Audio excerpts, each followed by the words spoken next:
Hello and welcome to Open All R's. This is the QPR podcast and I am David Fraser and I have three other QPR fans with me. All four of us founded the QPR podcast, so the original and some, probably not many, would say best.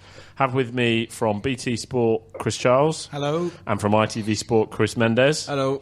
And that clattering in the background is, via the magic of the telephone, is India's Paul Finney. Yeah, right. And Paul, due to unforeseen circumstances, is not in the studio with us tonight. And he's a very busy man around Christmas, so he's not going to be with us the whole show. But he's not delivering presents on the 24th, is he? Are you delivering presents? I deliver happiness wherever I go. So, you know. Well, Paul, you're going to talk about Saturday because I suppose we're going to have to. But before we do that, let me do the brief introductions. If you want to, the best way to sort of interact with us and contribute to the podcast, and we always appreciate all the comments and questions that we get from everyone, is via Twitter, which is @QPRPod. You can also comment on our Facebook page. You can find all old episodes at qprpod.co.uk. Thank you very much to Paul Brown for the beers tonight. Much appreciated. And that is it in the way of introductions. Paul, we lost on Saturday away at Rotherham. As everybody keeps saying, somewhat obvious. You haven't won in 12. Well, what do you need to get that elusive win? Make sure you're playing the Rangers. And so it proved. I think that we are in danger of being the most charitable football club in history in this division and all divisions to everyone. It's like I said many times, you know, like when someone hasn't scored for a year or their life or ever, you just know they're going to grab a hat trick. And to be fair, it was a strange old one on Saturday because, you know, Rotherham, for the fact they won, didn't start that well, and when, you know, you could say they were there for the taking if we'd have gone at them early and tested them. They looked very nervous. Did we have enough chances to win the game? We had chances. We had so much possession. But we just didn't really do anything. I mean, there's a great free kick with a keeper put with a bar. We just, I don't know. It's so frustrating to watch, and I think this is the problem. It's like, you know, every manager can't be this bad. This whatever's going on is happening under every different reign now. From if you go back from Hughes onwards, it's just. We're slipping into a team that's getting used to getting beaten, and that can't be good for anyone. And the fans were really frustrated on Saturday. I mean, really frustrated. Were they anyone suggesting Holloway shouldn't have been appointed? Well, people are always going to do that because, you know, you get 7 people in a room, you're going to get 7 different opinions, blah blah blah. I think it's. There's an element of looking at the Holloway situation, but also looking at where we are on the table and thinking, oh Jesus, you know, this could go all horribly wrong over Christmas. Because I, from my sins, watched Brighton on the telly on Friday, and that scared the bejesus out of me, so I switched it off. I saw a bit of Derby as well, and that was terrifying because we're playing them this week. 6 on the trot, haven't they? Yeah. Well, maybe it's about time we reversed our charitable status, and we did say Derby 1 in 6. Maybe we can, you know, pull off a surprise. You never know. Well, you know, sometimes it takes managers a little time to get the message across to their players when they join a club. Were there any signs that things are slightly getting better, Finney? The 65 minutes against Norwich was brilliant. But that was skewed because of the sending off, so it's hard to judge. Well, yeah, but we still, I mean, you know, if anyone can play badly against 10 men, 9 men, we'll do it. But I don't know. It's just, it seems, and we played Washington by himself against Saturday, which just doesn't work. I mean, I don't think they had an option, did they? Because Poulter wasn't fit, and Silla, we presume, wasn't fit because he sort of wasn't anywhere to be seen, was he? So that was unavoidable. Well, yeah, I guess so, but it's just I feel sorry for that because he's getting grief. Do you know what I mean? And it's so difficult for him. He can't play on his own up top. I'm convinced of it. It might have just been one of them things. I don't know. On the bright side, Jamie Mackie made his return today for the under-23s, so he could be back. And more importantly, they won as well. Yeah, which is good. I mean, you know, listen, we're going into a hard period, aren't we? I mean. we never thought we'd be this end of the table, did we? At the start of the season, after beating Leeds and the way, winning away at Cardiff and stuff. And I guess the reality is, if we get done by Derby, Villa, and don't get a result against Wolves, we could be in real trouble. I'm terrified of what Derby and Brighton can do to us, because we've got to get the defence. We've got to get the heads off. When we go 1-0 down, our heads just go to the floor, and that worries me. There wasn't any when they scored clenching fist. Come on, lads, let's get back in this. It seems to be an acceptance sometimes, and worries me. Last time we won a game after falling behind, I looked this up today, was our league game against Bolton in October last year, which is quite a terrifying stat, really. And yeah, you're right. I think against Norwich, the fact is that they were down to 10 men because we started so positively. Let's not forget that we went straight at them. And he, the defender pretended he was a goalkeeper, rightly sent off. But yeah, as soon as we go behind, you're telling me we have not come back to win a game after going behind in 14 months? Well, this is the stats I looked up today. So Forgive me if I've misread them or I got the wrong. But that is a problem up here, points to head, isn't it? Another big problem as well, our record against teams in the bottom 10. We've won 2, drawn 1 and lost 7. Well, then doesn't that mean we should do a hell of a lot better against Derby, Villa and Brighton, doesn't it? I mean, traditionally, don't people at this point say, well, we do better against the good teams? Yeah, it is. We do. That is a valid point. And just point out that's not Newcastle. That stat, by the way, is for league games. We did come behind win after falling behind against Rochdale in the Cup this season. So we have done it once against Rochdale. Problem is, you do want to have a good record against the teams around you at the bottom because you want to take points off them. The thing that worries me is, the atmosphere at QPR has not been great this season, and just looking online at the amount of tickets available for the Derby game, I don't think the crowd's going to be good again. Over Christmas, I don't think it's going to be particularly good because it's just a difficult time for some people to go away with family. So I think what the team needs at the minute is like a really good atmosphere to kind of lift them. I don't seem to have a lot of characters in there that can kind of like drag people's performances up. So there aren't any like big signs that it's going to get better at the moment. Well, that, Chris, your stat about how long we've not come from behind for, the conversation we have every week about a lack of leaders, Finney saying, once heads drop, they drop. That tells me in January we shouldn't be talking about we need a striker, we need a midfielder, whatever. It's actually not the position on the pitch, it's the person we need. We need, and we say this the whole time, we need someone that can lead, don't we? I agree. And this, people have been revisiting this week about the decision to let Clint Hill and Ali Falling go. I know it's a tired old subject, and you probably. I did say at the time, especially beforehand, that I thought it was a mistake to let him go. I'm not, but with Clint Hill, he had someone, a bit of a battering ram, a leader, someone who could G up the players, heart on the sleeve, and all that. A very Holloway type of player, if you like, really. Mm-hmm. And yeah, you're right. We don't seem to have that on the pitch. There's no one. Someone mentioned Lynch that he, maybe, and Cousins apparently is quite vocal, but. They are hard to get, and that's exactly why Rangers went to get Clint Hill. They wouldn't. I know, Scottish football's the standard's completely different, but they won't just go and get any 37-year-old. They've gone to get him because he has those qualities, and he's done really well there. He's one of the fans' favourites already. Yeah. Fallen doing really well in Spain at the top of the second division with Getafe as well. Yeah. But the trouble is, though, Fallen was a big mistake. We all know that, and I think Fallen is a type of Holloway player as well that Holloway would have loved. Someone and.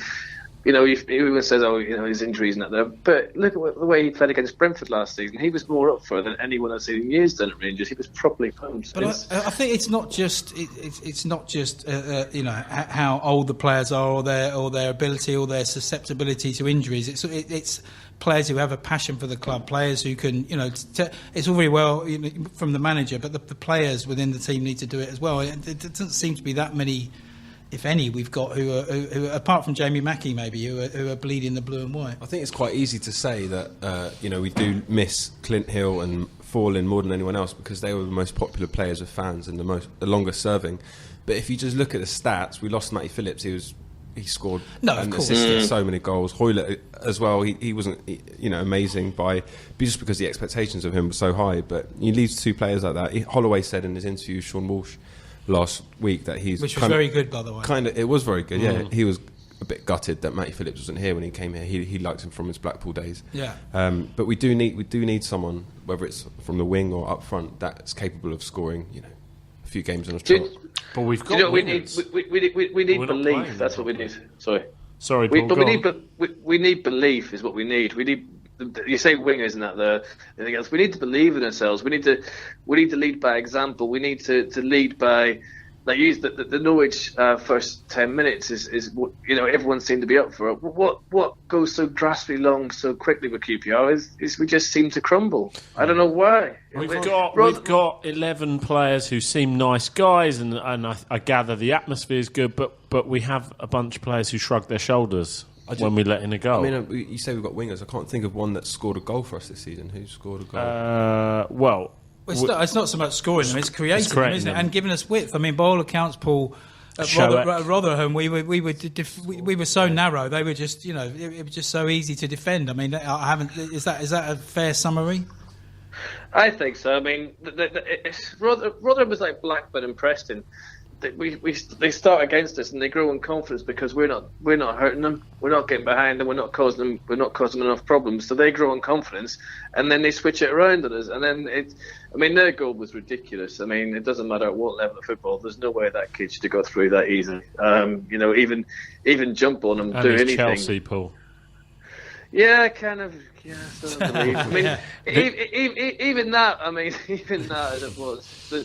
But then why aren't we picking up kids like that on loan? It's the frustrating thing is, it seems like every time we approach a transfer window, whether it's in January or the summer, for the last few years, it always feels like it has to be a really important transfer window, and we need to do a lot of business in this window. Otherwise, we need to do this one on personality, not on technical ability or whatever. It needs to. We need those characters. When we let a goal in, they don't just shrug and kind of trudge back. Someone saying, "Come on, boys, this is what we need to do. Get yourself up for it. Move here, you there. Let's do it." And that's the sort of player Holloway will definitely be after, I would imagine. But I mean, I've said this for ages, but I think we need to do what the likes of Swansea have done and establish a way of playing at the club, and then bring in the personnel to suit that. I think he's trying to do that. We haven't. Yeah, I know he is. Yeah, I mean, the thing is, he's had 4 games. Let's remember that. Okay, the first game, we were hanging on a bit at the end. The Wolves game, we were down to 10 men for quite a lot of it. Rotherham, not really many excuses there, but there are already people calling for him to be sacked, which is quite frankly. Let's not even entertain that discussion. If you're listening and you're calling for Holloway to be sacked after 4 games, you're an idiot. You are an idiot. Because it's got nothing to do with him. This is a long-standing problem. Doesn't help to be talking like that. To be talking about the manager going after 4 games. I can't even have I've had a long day. I can't even have a discussion about Holloway going. Do you know what worries me is our transfer window is just a revolving door of players. We don't give people time enough to gel, to sit down, to come in and make a difference. They come in. There's so many players come in at a time, so many players go out at a time. And that worries me more than anything. Is we need to get a group of lads together, work with them, hold them together, let them start winning together, grow confidence, and play the same team when we can, as often as we can. Because half the problem is we just seem to change so many players all the time, and we're bunched up with an unbalanced squad and way too many midfielders, but we're not attacking enough. What do you think is the bigger problem? Not getting the best out of players we have, or not getting the best out of the players available in the transfer market? I think the biggest problem is belief and confidence. And, if you look at our home record over the last 4 or 5 seasons, it's not Fortress Loftus Road anymore. People are coming down and nicking wins left, right and centre. We're in danger of losing more games than we're winning. And that's not good for the crowd. And we go back to the players feed off the crowd, the crowd feed off the players, blah, blah. But we're losing way too many games, and people are coming too used to it. And I think that's half the problem Saturday. There was a massive frustration. We've changed the manager again. We're changing players again. We're coming into a transfer window. It's going to be a whole upheaval again. And unless you get rid of the legs of Sandro and so on, how are we going to move forward? Because Sandro's a massive drain on our wage bill. Let's not. It doesn't matter how good he is. He's a drain. If we're all saying the same thing, which is what's lacking is belief, is confidence, is leadership, then we've got as good a man as any sorting it out in Holloway, haven't we, at the moment? But do you start with the captain? Do you give the captaincy to someone else if you're talking about leadership? I mean, I like Anua. I don't think he's a right back. I think he's. Oops, sorry, that's my phone. That's Anua. What are you talking about? What are you talking about? I do. I do like. I think centre back. I don't think it matters who has the armband. I think it matters what the characters are you've got on the side. If Clint Hill was playing but didn't have the armband, would he be any less of a leader? I really hope Jamie Mackie gets back in the team. Yeah, I think he can make a difference because he's one of those that he'll make a big run, put a big tackle in, turn around to the team, and kind of try and G him up. We don't have anyone like that, so. Would it surprise you if QPR were to bring Joey Barton back? Let's have that one out. I don't think he would come back. He's just too. He's burnt his bridges. I mean, didn't he slag off the club in his book? I haven't read it. But. I never thought I would say this. I don't think we miss Joey Barton per se, but we most definitely miss that sort of personality. But then that sort of personality was what completely split the changing room. But he made everyone accountable. I'm not sure he's an option. Maybe we need our players to have a bit of a ruck. Everyone was accountable under him. He wasn't afraid to apportion blame. He tried to lead. I'm not saying re-sign him, but I think you are. I'm not, but I'm saying we miss that sort of influence. What annoyed me about, not necessarily, I mean, a lot of things annoyed me about Joey Barton, but what annoyed me about the Joey Barton situation that wasn't his fault necessarily was that he earned a fortune at QPR, and then he left us and he took a wage cut to go to Burnley. I mean, it just shows that we were just paying stupid wages at the time, and it's still a problem at the club where there's still a disparity in wages, and they are fixing it. But newsflash. And to be fair, look, did you see that thing on Radio 5 Live with him last week where he was talking and he was saying that Rangers fans thought he was some kind of Ronaldo, Messi type character. Well, Joey, if you think it like that, come on down. I mean, he now thinks he's Messi. What's not a good sign is consistently our highest rated player in all the match ratings is Alex Smithers.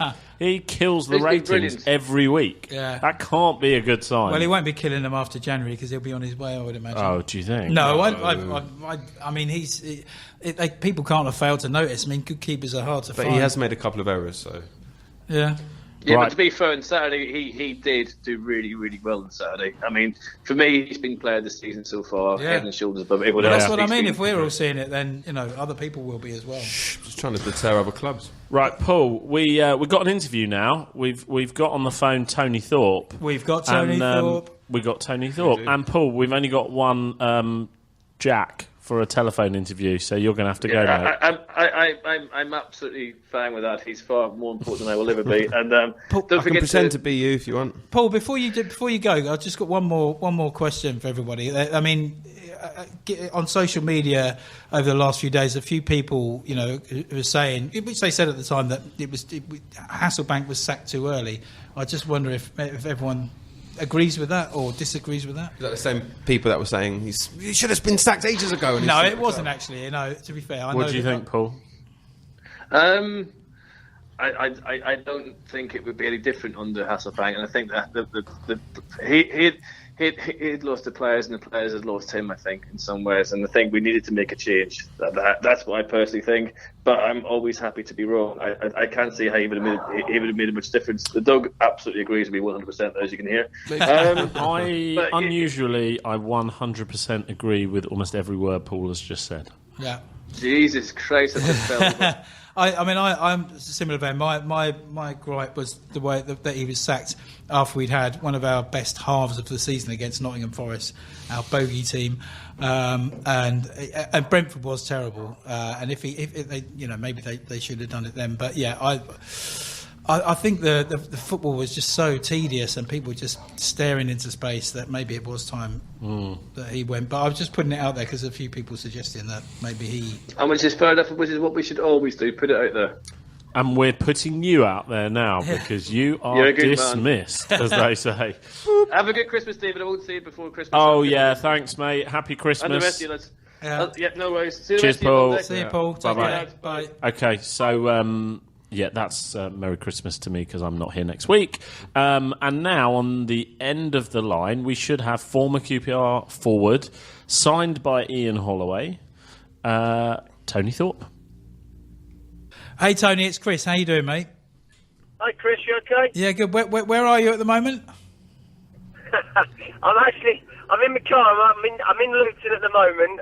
You're in Luton? Got a meeting tomorrow in London. So it's the first time I've been to Luton for about, months. Bloody hell! I wouldn't. I'm very surprised you've gone anywhere near there. Are you allowed back? No, I'm not. That's why I'm quietly driving around in case someone recognises me. Because I mean, that's the "We've Got Tony Thorpe" song. When because previously, if I've got this right, you signed for £1 million and £800,000 fees, and you came to us. You came to us for 50 grand because wasn't it something to do with a clause you in the contracts or? Yeah, I mean it was all a bit messy. I think the timing was right for me, but not for the club. So Ollie had put a sneaky bid in, and the receivers had accepted, and I'd accepted, and it didn't go down very well. So, funny enough, I posted a picture on Facebook a couple of days ago, and I got some. It was me in a QPR kit celebrating a goal. Yeah. And, I got some grief for that. Don't you worry about that. I can imagine. I had to block a couple of Luton fans who got that nasty. So while you're driving around Luton, you're not going to nip out and pop in a pub, see if anyone fancies buying you a drink? No, I was going to. My car's fully locked up. Don't worry. I'm all right. Make sure I'm pulled over, so I'm okay. I was going to say, make sure you got enough petrol to get out of there, Tony. Yeah, I'm okay. So Tony, before we get on with it, what you up to now? Are you still in football? Yeah, I manage a team in the UCL level in Leicestershire. There's a team called Melton Town, which is in between Nottingham and Leicester. Oh, I know that. My auntie's from there. Yeah, there you go. So they got. I'll condense it down, but they got promoted last year, and I've taken over. From the old management team, and we've done okay this year. We're mid-table, and next year we're going to have a good go. So I'm manager there at the moment. And they're famous for pork pies, aren't they, Melton? Absolutely, yeah. That's where you get your pork pies from, Melton. Tony, so it's about 10 years, I think, give or take, that you moved on from QPR, and you, if you don't mind me saying, you played for a fair few teams throughout your career. But it was a good couple of years at Rangers, around sort of 2003, 4, 5, that era. How do you look back on that time? Well, I look back with a couple of things, with great achievement under what we had, and obviously the financial implications at the time. I think they'd just come out of receivership, and Holloway had not a bad side, but I think he had a good group of lads that have probably not been as good as the lads that you've had over the last 10 years, but he got a good group playing under him. We all rolled our sleeves up and we had great team spirit, and that's what got us through, really, which was a promotion and stabilising in the Championship at that time. Tony, we've heard some wonderful stories about Ian Holloway. Can you tell us what your favourite memory is working under him? Well, I've got to be honest, there's so many. I had 2 years there, and I had 2 fantastic years, apart from maybe the second year when I got injured. But I was still in and around all the players and the staff, and every day was enjoyable, whatever the result was the previous week. He tried to, keep us on our toes. But my favourite times were in and around the dressing room with him and Kenny Jackett. The team that we had, whether it was the Mathers, the kit man, who's still there. Cat's still there, is he? He is. Brilliant, yep. So we had a real good group. And then there was the players with Gareth Ainsworth, Kevin Gallen, Danny Shittu, myself, Rowlands, obviously Birchew's there now. And we just had such a great morale about us, really. And Holloway just typified that with the way we played. In and around the dressing room, especially in training, every day was a bundle of fun. We was always smiling, and that's what got us through, really. I think that's what got the team promoted. But I think my favourite story would have to be the favourite comments would have to be the one where I scored a brace against Chesterfield, and he said that it was like taking a bird out or something. Was that about you? That was that famous quote that we all found very... I don't know where that came from. I mean, that was just a genius quote. But that was funny enough, that was my 2 goals. We hadn't played well, but Let's take a bird home, have a cup of coffee. That was the quote. Did the players laugh about that the next day at training? Yeah, but it was like that pretty much all the time. There was never a dull moment with Ollie. I just hope he can turn this around at the minute, because I'm a bit worried about their position. Well, I'm worried about their fixtures ahead.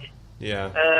You've got Derby, Villa, and Brighton within the next, couple of weeks. Yeah. And although we're not daft that if you win a couple of games, you can be in the top 10, but losing to Rotherham Saturday wasn't great. And then looking at these fixtures, you could quite find themselves in the bottom 3 or 4, and that's a worry at the moment. With momentum. Well, I mean, that's what I was just going to say, because obviously everyone knows Ollie. Everyone who's played under Ollie says what fun it was at the club and everything was great. But obviously things aren't that fun at the moment. We've just lost 3 on the spin. Now, I mean, I'm just trying to get an idea of what he's like if you've gone on a barren run, of defeats and draws. What does he? What sort of tactics does he employ to get everybody back up and running again? Well, I can't speak on behalf of these players and how he rallies these up, but for us, when I was at QPR and left Luton after 3 games, coming to QPR at that time, there wasn't too many times when we were losing. I mean, we hardly lost that year. We went on a great run. Loftus Road was a fortress, so we never really got to see him too many times under these conditions. Now, when we did lose, or when we did have bad runs, which wasn't very often, all he asked us to do was roll our sleeves up, make sure that, we were hard to beat, and we put that commitment, passion and desire in. Now, I don't know too many of the current players right now. I do like a few of the players, but I don't know how many players he's got there that will roll their sleeves up. That's exactly what we've just been saying. Fight the cause. That's my biggest worry. I know Henry's not in the team. I like Hall. I like the captain. I like, obviously, Cherry.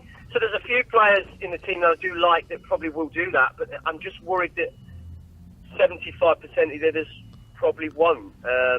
So Ollie's got his hands full. Yes, he'll get the best out of them, but as you're well aware, this championship's tough. Yeah, I mean, we know all about the passion, but on the training pitch, what was? Do you feel like you improved as a player under him? Yeah, most definitely. I mean, I was a lazy centre forward, so he always kept me on my toes. I was under competition with Furs and Kev Gallen at the time, and then Jamie Curitin came in late on, so there was always competition for places. But for me in general and the team, he will get them going, he will get them organised, and he will get them at it. The biggest problem for me is, like I've just said, the games you've got coming ahead, taking it through to January, are very tough games. Now, we're all well aware in football that you could get 7 points out of the next 3 games, and the next minute you're in the top 10 or top 11, and you'll be looking downwards rather than upwards. Whereas at the minute, with form and the results that you've had, they won't shed great confidence amongst the players. So the home form needs to change, which is what we were really good at when I was there 10 years ago. We'd maybe get a bad result away from home, but we would bounce back straight away at home. So that's got to be a must and the focus going forward. Tony, he always got the best out of us. I mean, I can't speak on behalf of what he does now with the players, but back then we knew that when we got beat, we needed to bounce back, and we did that in abundance with him and Kenny. Tony, you just mentioned that when you were at the club, our home form was brilliant and it was a fortress. That's not been the case, certainly for this season and last season as well. What was it that made Loftus Road such a special place and such a fortress for the club when you were there? Yeah, I mean, I didn't play for big clubs. I'd say Bristol City are a big club now. What do you mean you didn't play for a big club? Of course you played for a big club, mate. Well, what I mean is I wasn't at the top end. I never ever came from really big clubs. Obviously, Bristol City, QPR, Luton, Fulham. You played for the current Fulham, Premier definitely League. not a big club. You played for a team that's currently in the Champions League, didn't you? I think they get quite Leicester. upset about it. But what I'm trying to explain is we got 19,000 every week at Loftus Road. And I promise you now, the moral of the story is, what I'm trying to explain to you is, the best ground I played at when it's full and rocking was Loftus Road. They were on top of us. They were the 12th man every week. They got behind us, even when we were struggling or we went down 1-0. I don't see that at the moment, Chris. I just don't see it. I see that they go 1-0 down, and I watched the game against Wolves the other day, and you didn't start playing until there was a couple of minutes to go, and then the crowd started getting behind you. It's disappointing for me. Well, as a striker, Tony, the problem we've got is putting the ball in the back of the onion bag at the moment, and our strikers are on. I mean, Poulter's got 10 goals in 55, I think it is. Washington 3 in 36. I mean, as a striker, I remember you went on a barren run towards the end of your time at QPR. I mean, how do you? Is it? Basically, we're not playing with any wingers at the moment. I mean, how important are they, wingers, to a centre forward? Yeah, I mean, you've made a great point there. The system is playing at the minute looks like a 4-2-3-1 system. Now, great when you're playing that system when you're creating a lot of chances. You're not playing with wingers. Back in the day, we had Gareth and Rowley, and Rowley was different class, and Gareth gave you everything up and down that right and left wing, both of them. We had one that was technically brilliant and the other one that just ran through brick walls for you. So if I played up front with Furs or Kevin, we knew that we would get chances. At this minute in time, if he's going to play that system as a 3, they have got to create chances for Washington up front or whoever plays up there, whether Paul, is it Paul? Well, it's Poulter when he's fit at the moment. Plays now and again. You've got, and if you're going to play him, the one that's not involved at the minute, the one that's sub, you've got to get balls in the box. Yeah, so, I mean, because it's so narrow, I'm worried about the chances that you're creating. That was sort of my point, put in a rather fumbled way there. I mean, I was basically trying to say is you're obviously only as good as the service you get, and they're, at the moment, some of them are just foraging around on their own, trying to make something out of nothing. I mean, it's and confidence must be sapped, if you've gone for such a long time without a goal. Tony, I'll tell you what, I'm listening to you. That was 12, 13 years ago. You were playing with Kevin Gallen and Paul Furlong, and you alongside them. That's not bad strike force for a League One team, or the equivalent of a League One team, is it? And you got double figures that first season as well. Absolutely, yeah, and I had to fight for my place. But I played under 25 managers in my career, and I had 9 league clubs, and I played with some great centre forwards. I am going to have to stick my neck out. I played up front with David Oldfield, who unfortunately he was just left with, obviously, when under Hasselbank. But I played with Steve Howard, John Arson as a young kid. Paul Furlong, for me, and Kevin Gallen were by far the best strikers I'd played with. I was lucky to play with Paul Furlong and Kevin, because the knowledge that Kev had is very similar to myself. And Paul Furlong was he was strong, he was quick, he was aggressive, he could finish.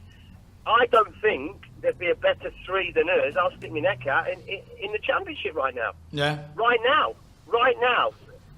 I'm talking about top players right now in the Championship were no better than Furs and Kevin and myself at that time. I'll take you 3 right now. Definitely. And we do have to wrap up in a minute. But before we do that, I think you were on the bench at Hillsborough that day when we went up. Yeah, I couldn't get in. What? Tell us about that day. What was that like? Oh, amazing. We went to Sheffield the night before. Holloway gave us a team. This is how good it was. Holloway gave us a team talk in the restaurant, in front of supporters, in front of staff, in front of people playing the piano, just everybody. He got everybody involved, and he just said, and he gave us a passionate speech about what lies ahead. That next day, that game against Sheffield Wednesday. Even though I was on the bench and I didn't get on, we all felt it. We was part of a squad. We all played our part.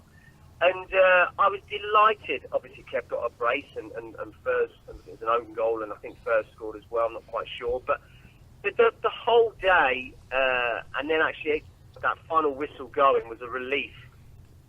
It's great to still speak to. I nip down to QPR now and again. I haven't been down this year. I went down a couple of times last year, and I still watch their games. But for me, that whole day now, people still talk about 2003, 2004. And that was, like you say, that was 12 years ago, 13 years ago. And still, people are not talking about the promotions they've had since. They're just talking about that every time I speak to supporters, which is really refreshing. Tony, we don't have the same strikers we used to. That's clear. That's a problem for us. No proven goal scorers in the team. If you come across a young gem at Melton Town, will you let us know before anyone else? Yes, I would. Unfortunately, I haven't got the class of a Kev Gallen or a Paul Vernon, but yeah, I'm sure that if I did, I'd send them your way. One last question. Holloway, do you think he's the right man for the job? Do you think he'll turn it around for us? Yeah, I'll be brief. Listen, difficult going back. People always say you should never go back, and I think this is 3 times or is this his 3rd time he's been back at the club? Second as manager, 3rd in total. 2 as manager, 1 as player. Yeah. Now, Ollie loves a challenge, and I did an interview a couple of weeks ago and said it's great that him and Birchie have come back, but the be-all and end-all of it is results, and we're all in a results game. Is he the right man? Yes, I do think he's the right man, but these fans have got to be patient, because this year will be, if they were to finish mid-table this year, I think that would be an achievement in itself. But for me, right now, something's not quite right, so Ollie's got to be the one to turn that around. And like I said, only time will tell. But yeah, of course he's the right man to turn it around. He just needs a bit of time. I think don't get impatient, because it's going to take a bit of time to turn it around, I think, after what's happened over the years. He needs a Gallen, Furlong and Thorpe. I'll tell you that.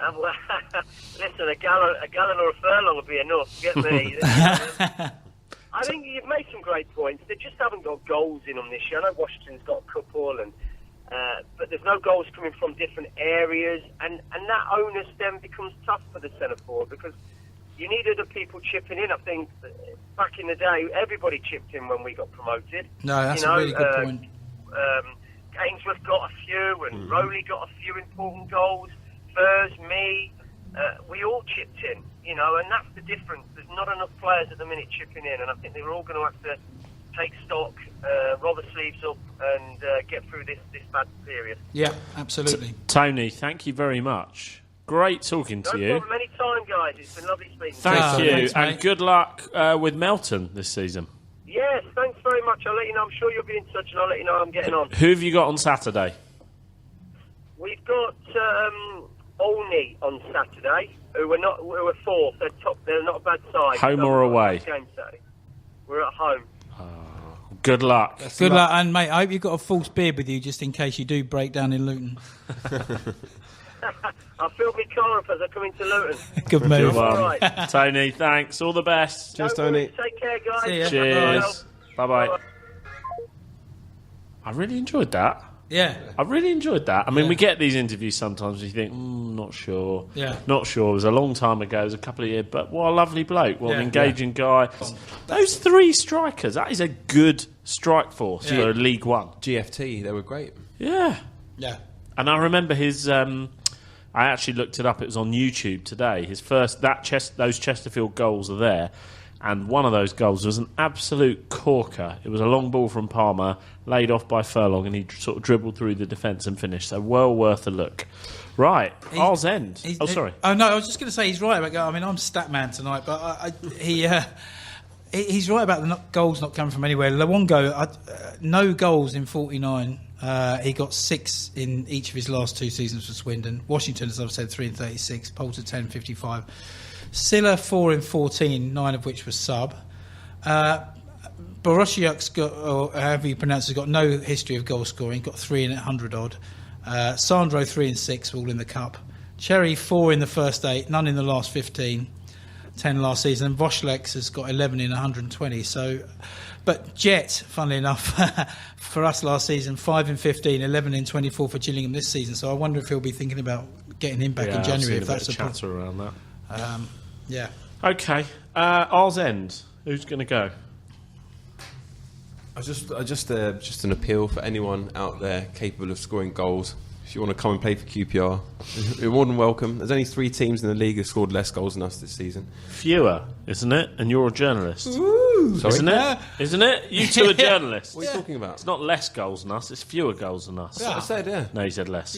Well, you can say both. Right. Can you? What's the journalistic rule here? Well, I'm the only one here that's not a journalist. Yeah, okay, but I mean, I think journalistic rules went out the window a long time ago. Everyone's talking in text speak these days. Yeah. They are, but that wasn't text speak. That was absolutely fine. Okay. Well, I'm going to go. I'm just going to. Can't pick on the Portuguese guy. Oh, now he's Portuguese. Oh, here we when go. he gets the grammar wrong, he's Portuguese. Yeah, I was just going to talk. Adam Hume, who was the social media guru for QPR. For he's now for a your few workmate, seasons. isn't he? He is until for the next few weeks, but he's moving on to Everton. He's going to be the social media guy for Everton, where he has quite a happy hunting ground for us over the years.